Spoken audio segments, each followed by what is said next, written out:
Alhamdulillahil wahhabil atiyah, wassalatu wassalamu ala sayyidina Muhammadin khairil bariyah wa ala alihi wa ashabihi zawin nufusis zakiyah.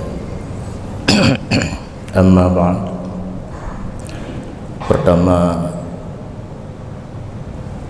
marilah kita selalu memuji Allah Subhanahu wa Ta'ala, yang mana dengan izinnya lah pada saat ini kita dapat bertemu, berkumpul kembali di tempat yang sangat suci ini setelah kita berhenti sejenak karena adanya pandemi COVID-19 yang semoga Allah ke depan akan memberi kesempatan yang lebih baik bagi kita dalam melanjutkan pengajian di tempat kita ini.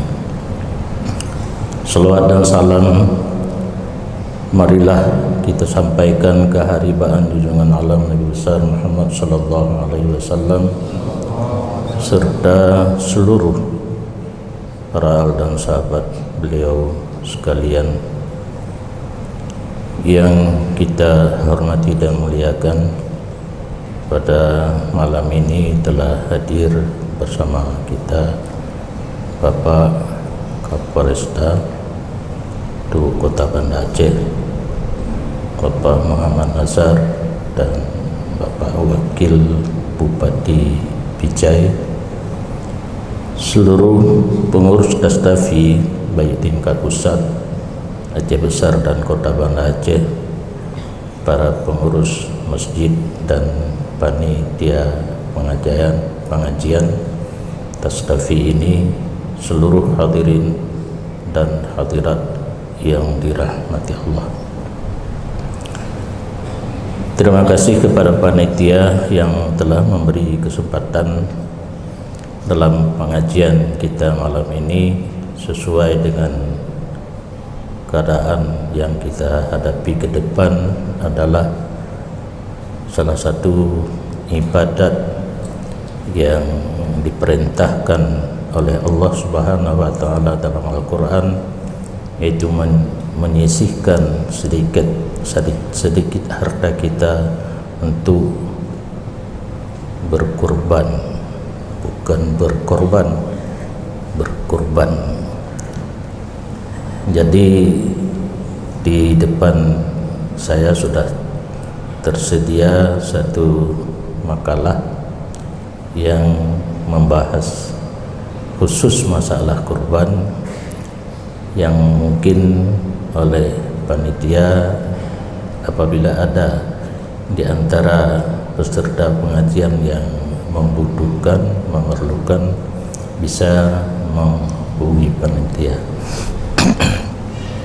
Di dalam kesempatan ini saya akan membacakan sedikit di mana yang pokok yang saya rasa sangat penting, dan insya Allah biasa nanti akan berkembang dalam diskusi ataupun dalam pertanyaan daripada para hadirin dan hadirat sekalian.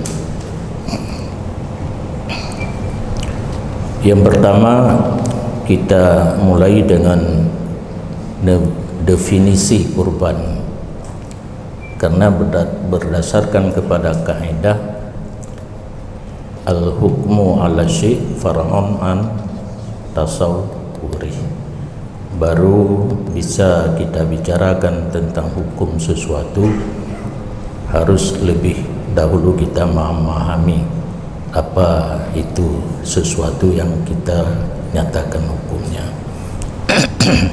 Kurban dalam bahasa Arab disebut udhiyah.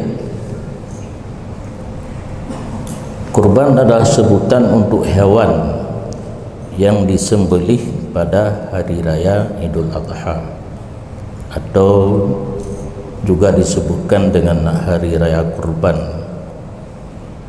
dan hari tasyrik yaitu tanggal 11, 12 dan 13 Zulhijjah dengan tujuan mendekatkan diri kepada Allah. Itu yang pertama, definisinya. Ada hewan pun hewan tertentu. Kalau di dalam Al-Quran ada kata-kata Al-An'am, sehingga ada surahnya, surah Al-An'am. Dalam definisi Al-An'am itu cuma 3 jenis: ibil, bakar, ghanam, yaitu terdiri daripada unta. Di sini termasuk arhabiyah dan mahriyahnya, karena unta pun ada beberapa pembagian, arhamiyah dan mahriyah masuk. Kemudian ada bakar. Bakar itu termasuk lembu dan kerbau, jamus dalam bahasa Arab.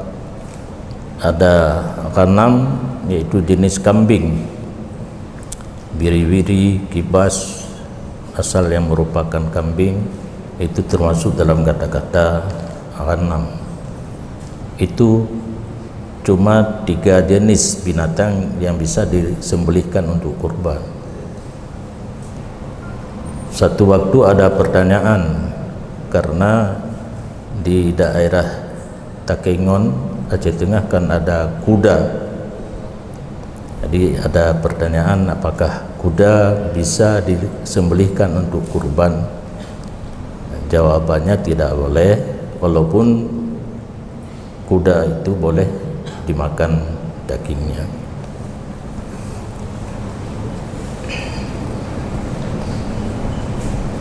Jadi daripada jenis 3 macam binatang tersebut disembelihkan pada hari yang tertentu. Dalam setahun ada 4 hari: hari raya Idul Adha 11, 12, 13, hari tasyrik. Tetapi taqarruban ilallah, dengan kasat dan tujuan dalam hati kita untuk mendekatkan diri kepada Allah Subhanahu wa taala.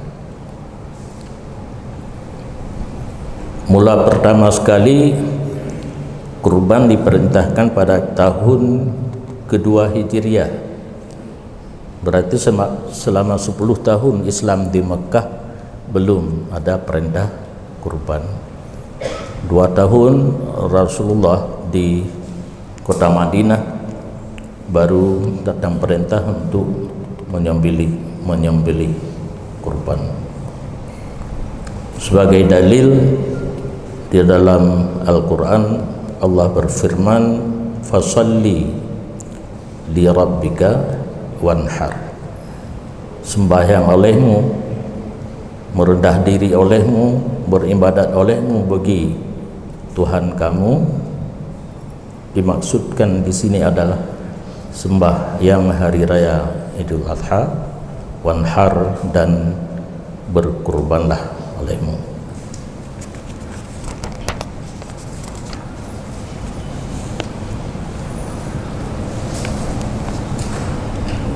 Kemudian tentang kelebihan kita menyembelih kurban, di sini ada beberapa hadis, termasuk yang diriwayatkan daripada Aisyah radhiyallahu anha, bahwa sungguh Nabi sallallahu alaihi wasallam berkata, tidak daripada amalan ibni Adam pada hari raya kurban yang sangat cinta di sisi Allah daripada menumpahkan darah. Ini tumpah darah sini bukan sesama manusia, yaitu menumpahkan darah binatang yang dikurbankan. dan bahwa sungguhnya binatang kurban itu sungguh datang pada hari kiamat dengan tanduknya dan kukunya. Maka binatang untuk kurban harus dipilih yang sudah besar, punya tanduk yang besar, punya kuku yang kuat, dan bahwa sungguh darah yang mengalir daripada binatang kurban sungguh mendapat posisi yang sangat baik di sisi Allah sebelum darah itu jatuh di atas bumi. Maka alangkah baiknya kita memilih hewan untuk kurban yang sebaik-baiknya.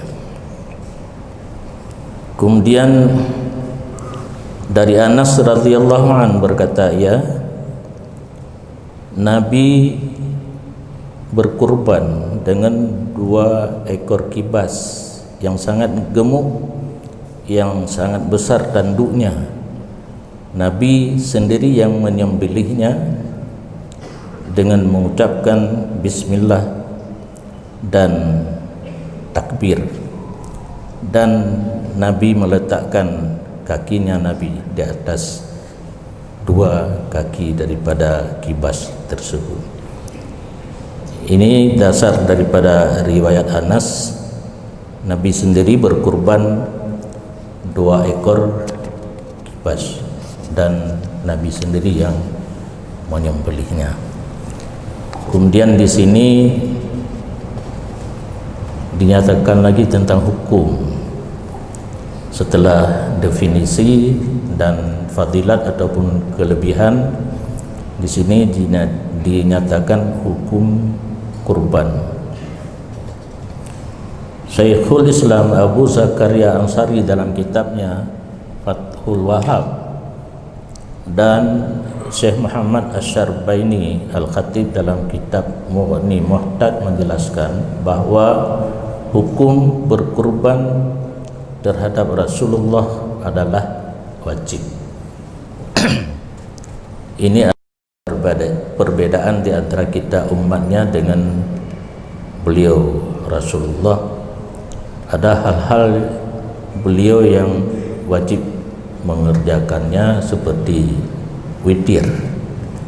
Witir kalau kita sunat, tapi Rasulullah wajib. Di sini berkurban Rasulullah wajib dan kita diperintahkan dengan perintah yang sunat. Hukum berkurban sunat muakkad atau sunat yang dikuatkan bagi muslim yang telah baligh, berakal dan mempunyai kesanggupan.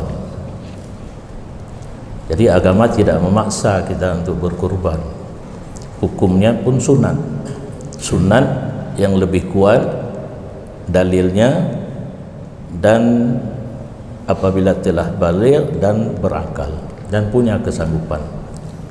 Kalau tidak punya kesanggupan, ya kita menunggu saja hasil kurban orang yang sudah mempunyai kesanggupan. Rimong bagi mendeng. Sunat ain kepada individu, artinya secara perorangan hukumnya sunat ain. Arti sunat ain ditujukan perintah sunat kepada individu atau pribadi masing-masing. Kita kerjakan mendapat pahala, tidak kita kerjakan tidak mendapat dosa. Dan sunat kifayah dalam satu keluarga. Ini ada perintah untuk satu keluarga, ditujukan kepada satu keluarga. Yang namanya keluarga paling kurang 2 orang. Melahirkan anak 1 jadi 3 dan seterusnya sampai 10 orang.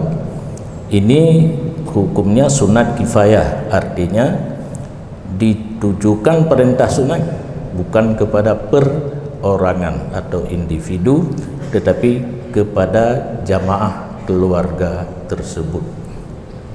Ada 10 orang, ya kepada 10 orang ditujukan perintah berkurban. Maksud sunat kifayah dalam keluarga adalah jika salah seorang anggota keluarga menyembelih hewan kurban, maka anggota keluarga yang lain terbebas dari tuntutan sunat kurban. Tidur urung kubur, gugur tuntutan mendung. Tetapi fahla kurban hanya kepada yang berkurban saja. Fahla kurung si, si ayah, keganyan fahla ma anu, siapa saja yang menyembelih fahlanya kepada orang tersebut. Tetapi yang lain bebas daripada tuntutan sunat. Dan makruh hukumnya apabila tidak ada anggota keluarga yang berkurban. 10 orang satu keluarga, seorang pun tidak ada yang berkurban. Ini kesemuanya mendapat hukum makruh. Kemudian waktu untuk menyembelihkan kurban. Waktu untuk menyembelihkan hewan kurban dimulai dari fajar setelah berlalunya qadar 2 rakaat salat hari raya dan 2 khutbah singkat. Ini masuk waktu, tidak berbicara tentang apakah orang itu salat hari raya, mendengar khutbah atau tidak. Yang penting setelah terbit matahari lalu waktu sekedar bisa selesai salat dan 2 khutbah singkat. Kajet si aja. Nanti tanya punya rencana si kurban baik tak semayang nak awal damawate. Punya tak semayang, apalagi khatib sudah lama tidak sempat berpidato, itu bahaya. Pasti guru yang baru ni. Dan dia kali dah ada kambing kali dah bagi aja. Ataupun bisa saja kalau kita sudah bisa salat Aid sendiri, ya sembahyang sendiri aja tanpa khutbah. Kalau sendiri siapa yang khatib? Kalau yang mau sembelih biri-biri jadi khatib, ya biri-biri jadi makmumnya nanti. Yang berbicara tentang wate, apabila hana tajak semayang kadar semayang 2 rakaat dan khutbah singkat, kajet si ya menyokana tak semayang lah dapreh tapi selesai salat dan selesai 2 khutbah sampai terbenam matahari pada tanggal 13 Zulhijjah. Jadi 4 hari penuh, 1 hari raya, kedua tasyrik yang pertama, ketiga tasyrik yang kedua, dan keempat tasyrik yang ketiga. Sembelihan di luar waktu tersebut menjadi sedekah biasa. Apabila ada yang menyembelihkan kurban di hari ke-14, tak jadi kurban, itu korban namanya itu. Menjadi sedekah. Kalau dibagikan, kalau dimakan sendiri ya tidak jadi sedekah. Disunatkan menyembelih hewan kurban tepat setelah pelaksanaan salat hari raya dan 2 khutbah. Jadi alangkah baiknya kalaupun kita tidak salat hari raya, ditunggu sampai selesai salat hari raya dan 2 khutbah. Selanjutnya binatang yang dijadikan kurban. Binatang yang sah dijadikan sebagai kurban adalah dari golongan unta, sapi dan kambing atau biri-biri. Yang nak salah dulu. Nah bahasa Indonesia kebiri. Nah tapi kan biri-biri. Taswak anak kere. Ni rumah pesantren mulai mungkin. Kebiri dengar kebiri aja. Ditambah lagi unta tersebut sudah harus berumur genap 5 tahun. Punya unta umur 5 tahun tamang tahun ke-6, karena yang namanya unta kan binatang raya je, dan menyamantang di bawah 5 tahun mungkin hana pahlam untuk tak sembelih tacok atau ke makanan tanya. Sapi dan kambing harus berumur genap 2 tahun dan masuk tahun yang ketiga. Banyak kambing 2 tahun tamang tahun kele. Sedangkan biri-biri yang katingan getang benar kakau biri no kabiri-biri dibolehkan yang baru berumur genap 1 tahun dan masuk tahun yang kedua. Nyo benda yang balun hang paken kebiri umur 1 tahun genap kaji, sedangkan kambing 2 tahun genap. Nyan ba urang insinyur peternakan ba urang yang mungkin mufhum ilung hana insinyur lam peternakan na manok.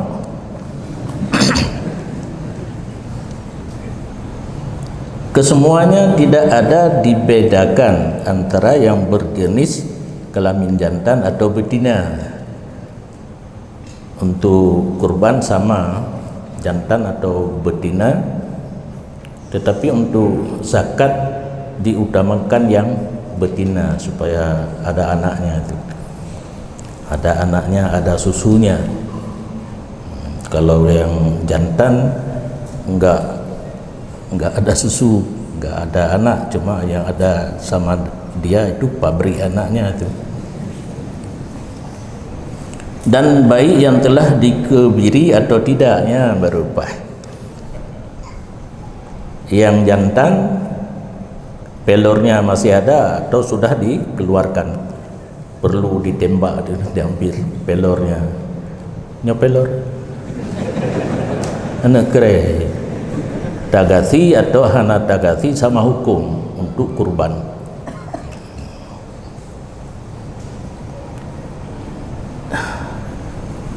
Dan juga tidak boleh ada cacat yang tidak ditoleransi syara, seperti buta yang nyata. Cacat yang dimaksud pada hewan yang dikurbankan yang mempengaruhi kepada berkurang dagingnya. Di sini disebutkan satu contoh buta, karena kalau buta kan tidak bisa mencari umpan. Kaideng igau kai mere tidak itu bikin mendeng berhenti hanya jajak. So, satu unta atau sapi cukup untuk 7 orang. Jadi kalau biri-biri kambing, 1 ekor kambing, 1 ekor biri-biri untuk 1 orang. Tetapi unta, sapi, demikian juga kerbau bisa untuk 7 orang. Yang sino lunta ke 6 tulis nyemaah apabila ada yang tertulis berarti dikuatkan saja. Bak pasonan 7 orang mengajak 7 orang untuk 1 ekor sapi. Ini tidak boleh asal tulis. Ini mungkin kejadian yang terdahulu banyak yang demikian. Satu keluarga ingin menyembelihkan 1 sapi, dicatatlah dapat 4 orang yang sudah ada. Ayah, mama, anak 2 orang. Sedangkan 3 orang lagi belum ada. Dimasuklah ayahnya yang sudah meninggal, mamanya yang sudah meninggal, atau anak yang sudah akil balik tanpa izin. Ini tidak bisa, tidak boleh. Yang menyonaukan itu gak kena kakak ingat apakah haju. Sedangkan 1 kambing atau biri-biri hanya mencukupi 1 orang saja. Hewan yang lahir dari perkawinan sapi dan unta hanya memadai untuk satu orang saja, sama seperti hewan yang lahir dari kambing dan biri-biri. Ini ada peranakan antara sapi dan unta, tidak sama dengan sapi dan unta, cukup untuk satu orang. 7 orang tersebut apakah dalam satu rumah atau tidak? Untuk mengisi 7 orang untuk satu ekor sapi tidak mesti dalam satu rumah. Setiap dari mereka harus menyedekahkan daging kurban tersebut kepada fakir miskin. Hasil daripada daging kurban diarahkan untuk sedekah kepada fakir dan miskin, baik dari individu untuk satu ekor biri-biri atau kambing, baik secara jamaah satu ekor sapi ataupun unta 7 orang. Sebagaimana yang telah disebutkan, saat dikerjakan oleh salah seorang daripada anggota keluarga, maka gugurlah hukum makruh pada anggota keluarga yang lain. Maksud anggota keluarga di sini adalah yang wajib menafkahi atau dinafkahi. Satu keluarga hukumnya tadi sunat kifayah. Jadi yang dimaksudkan satu keluarga, baik yang wajib menerima nafkah dari seorang kepala keluarga ataupun yang wajib memberi nafkah. Di antara beberapa jenis hewan yang dijadikan kurban yang paling baik dalam kurung banyak pahala adalah unta. Nyo katingai danyo ana tu bae. Kecuali tak belum marah oleh tak puo. Tok gunok akan corona. Unta yang paling baik berturut-turut, kemudian sapi nomor 2, biri-biri dan kambing nomor 3. Diriwayatkan dari Ibnu Abbas, memadalah untuk berkurban dengan menumpahkan darah hewan pada hari raya Idul Adha, sehingga beliau membolehkan untuk berkurban dengan seekor ayam atau angsa. Ini terdapat dalam kitab Jawa, kitab Jawi, ada pendapat Ibnu Abbas. Tetapi kita yang bermadhab Syafi'i tidak boleh berkurban dengan seekor ayam ataupun angsa. Ini pendapat Ibnu Abbas mungkin kepada orang-orang fakir yang sangat berkeinginan untuk berkurban tapi tidak sanggup membeli biri-biri ataupun kambing, apalagi unta dan sapi. Dia sanggup menyembelih seekor ayam ataupun angsa. Ibnu Abbas berpendapat boleh. Tapi yang harus kita hati-hati bahwa Ibnu Abbas dia mujtahid, karena para sahabat seluruhnya mujtahid, tetapi tidak ada tadwinnya, tidak dibukukan pendapat tersebut oleh beliau sendiri. Kadang-kadang ada syarat dari pihak Ibnu Abbas tentang boleh berkurban dengan ayam ataupun angsa. Imam Syarqawi menegaskan tidak boleh bagi kita untuk taklid atau berpegang kepada pendapat beliau yang sudah dituliskan. Mungkin ini sebagai satu peringatan, karena di dalam kitab yang dibelajar di kampung-kampung termasuk kitab Jawi ada, tetapi ini mohon maaf, guru yang mengajar tidak sanggup mentatbiqkan surahnya, disampaikan yang tertulis saja, sehingga satu saat tak kala tamu datang berhari raya, ada yang mengungkap pertanyaan, apakah boleh berkurban dengan ayam ataupun angsa? Saya menjawab, sepanjang saya belajar kitab-kitab Arab tidak ada. Para tamu itu bilang di dalam kitab Jawi ada.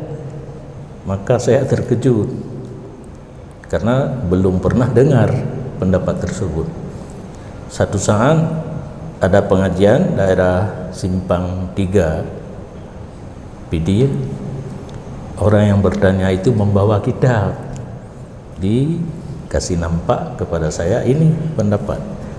Ternyata dimulai dengan berkata Ibnu Abbas. Di sini kadang-kadang orang tidak jeli bahwa itu pendapat di luar mazhab Syafi'i, hanya beliau yang berpendapat.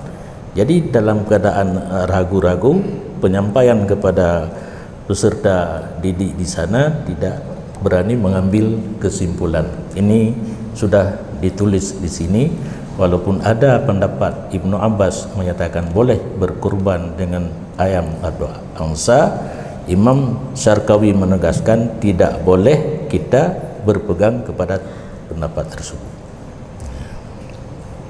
karena tidak ada yang membukukan mazhab tersebut. Karena bisa jadi ada syarat-syarat tertentu yang harus dipenuhi sebelum berkurban dengan ayam ataupun angsa. Namun demikian, Syekhuna dalam kitab Hasyiah Bajuri membolehkan fakir miskin untuk beramal dan taklid kepada mazhab Ibnu Abbas. Ini sudah dibuka pintu sedikit, tetapi tergantung kepada fakir dan miskin. Sangat rindu untuk berkurban tapi tidak sanggup dengan biri-biri kambing ataupun sapi, boleh dengan ayam ataupun angsa.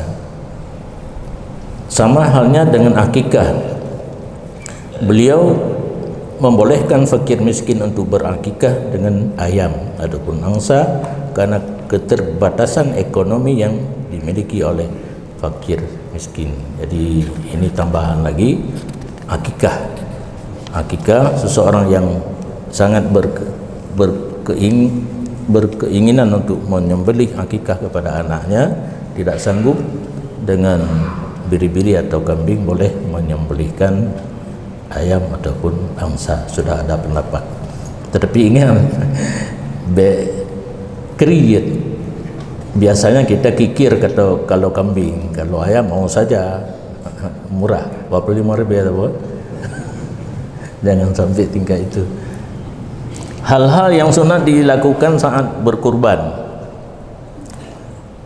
sebagian dari hal-hal yang paling disunatkan kepada orang yang berkurban adalah supaya hewan tersebut disembelih sendiri jika ia mampu. Yang paling enggak tadi kira lagi bunuh Rasulullah, tetapi menyaham sanggup baik nyan ilun maaf payah berjaro nak kenarat. Pernah dong fia manok tinggal ulai lan jarawi.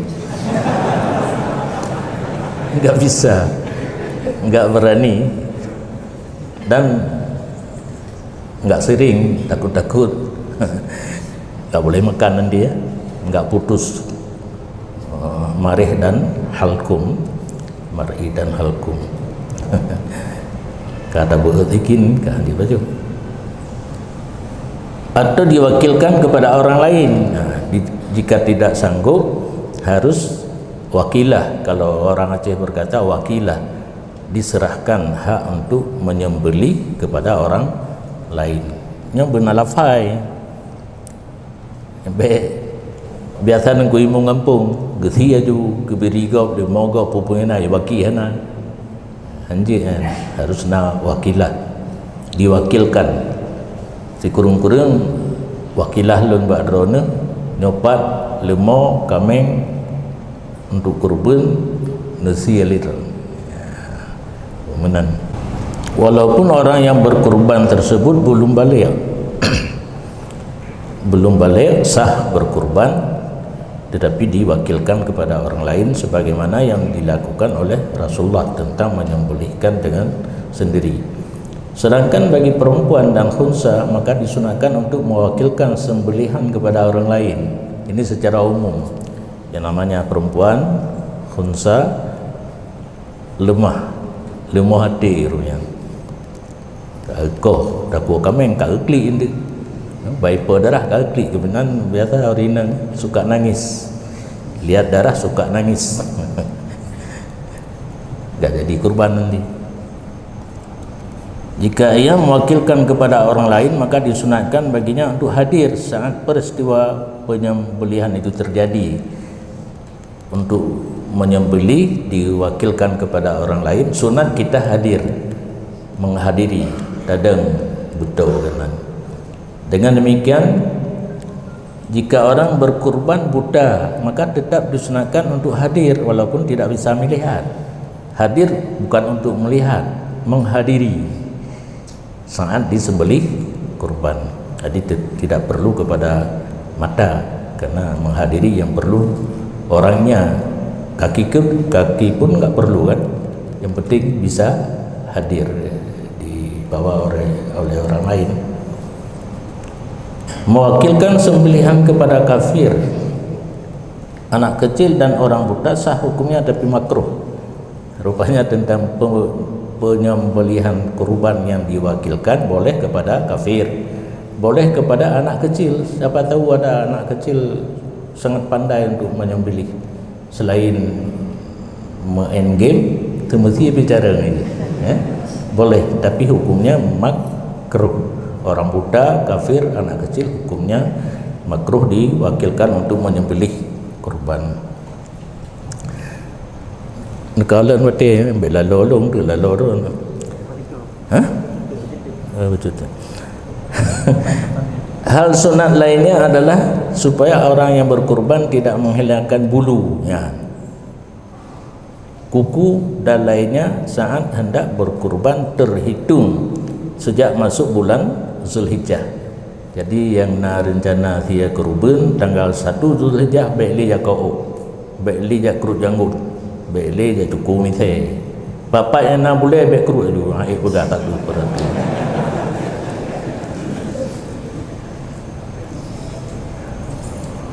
Hingga saat pelaksanaan kurban, begitu selesai sembelih, di situ saja boleh dicukur rambut dan bulu dan kuku.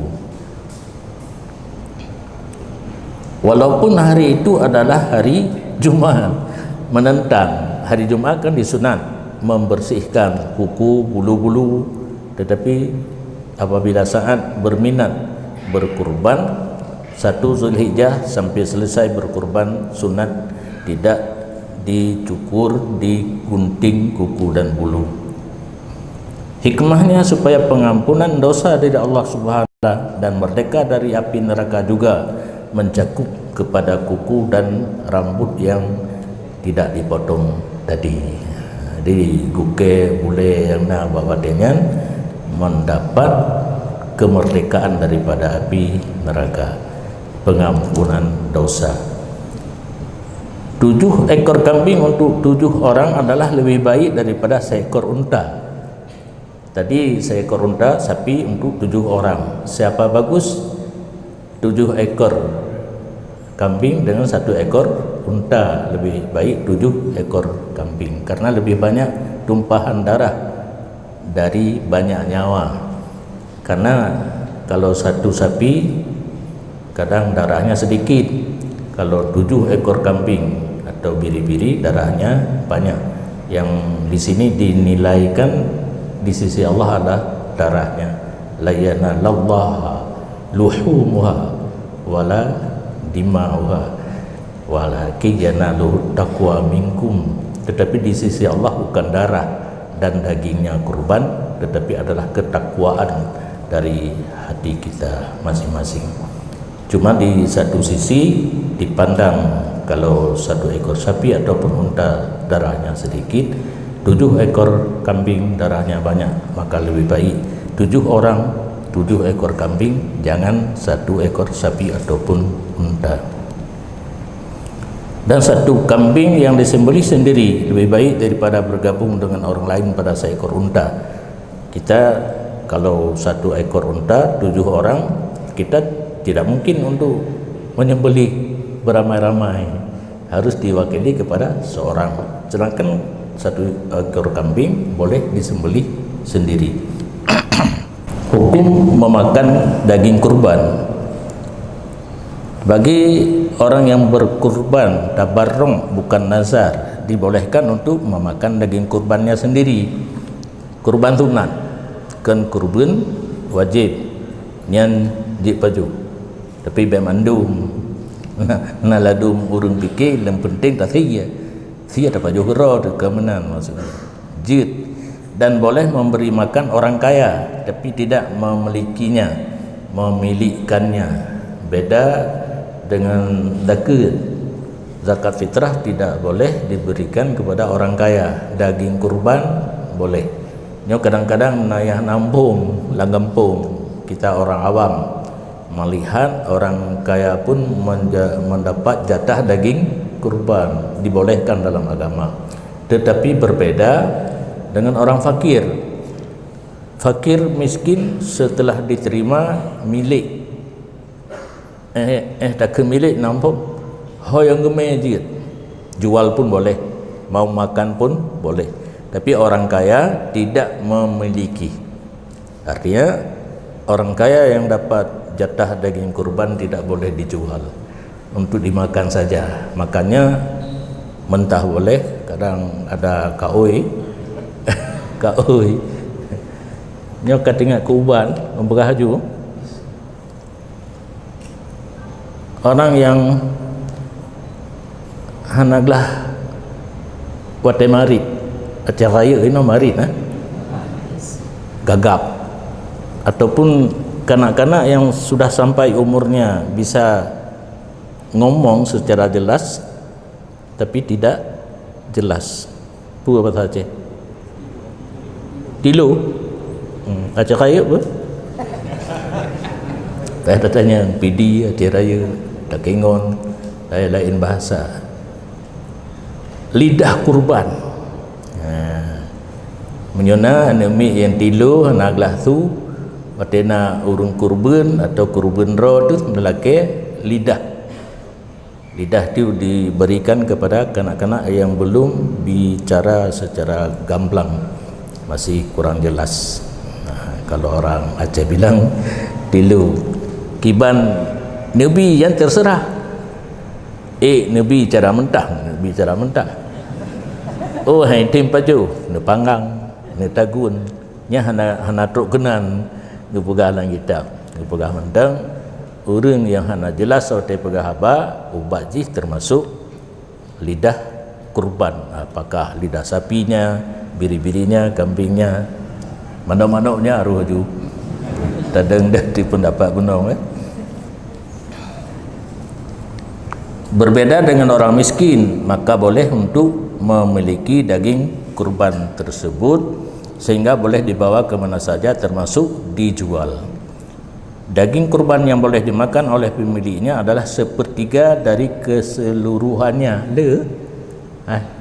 Seperleh sabah kambing yang le tadi cok aju seperleh ke bahir roh lain you bagi kepada fakir miskin. Ngan keuntungan danyo orang manggang na payah blolu orang manggang saya kana cereh-cereh mentai rumah bacut menyana tak kerubun tinggal menyalemo apa lemo rakyat hang seperleh kalau berat lembu 60 kilo 20 kilo bisa jitam kerja bikin pesta aja. Sedangkan 2/3 lainnya disedekahkan bagi orang lain, baik kepada orang miskin ataupun orang kaya. Aja demikianlah sekedar penyampaian saya tentang masalah kurban, dan yang ingin mempelajari secara panjang lebar berada di makalah ini.